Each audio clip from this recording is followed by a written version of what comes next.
Hello guys, ayan. Ito na po yung ating actual ng pagsibol. Ayan. Nandito na po, may model house na po tayo dito sa Pagsibol, Muson. Ayan, ito po yung ating actual. Ayan. Ito po yung pinaka-actual natin.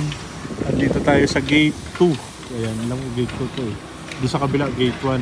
Pag ano na po yan, marami na pong bahay. Doon nasa gitna po natin, pagsikat yung dulo is Pasinaraw. Ayan, same naman po, 54 square meter. Ayan. May parking kayo dito sa gilid. Ito parking.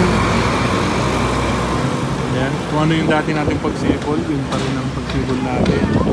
Ayan, 54 square meter, floor area 45.5. Ayan, same yung design, walang pinagkaiba. Ayan, naka-sliding. Then, naka-breaker tayo. Toilet and bath. Ayan. Ganito ang toilet and bath natin. Ayan, pati bintana, naka-sliding na rin. Same pa rin. Dito pa rin yung ating kitchen. Ayan. Naka-pink. Steel door. Pag umakyat tayo sa taas, 45.5. TCP natin, 1.4. Ayan, ito ang dagdag.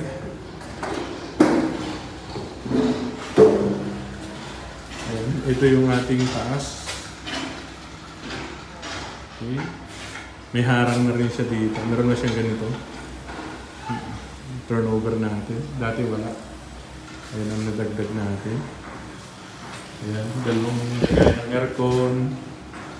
Naka-sliding ang mga bintana. Ayan, switch ng ilaw meron. Ayan. Ito yung bahay. Pagsibol, Muson to ito. Sa gitna, pagsikat. Ayan, marami pa tayong available. Pasinaraw.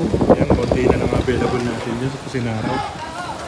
Ayan, mga gusto mag-abil na po kayo. Kontiin lang, malapit na po tayo mag-increase. Dating 1.460 magiging 1.650. Ayan, sa mga hindi pa kumukuha. Ayan, kaya abil na po kayo. Ito po ang Pagsibol, Muson. Ayan. Ito na po yung model house ngayon. Okay. Yun lang po para ma-assist po namin kayo. Thank you po.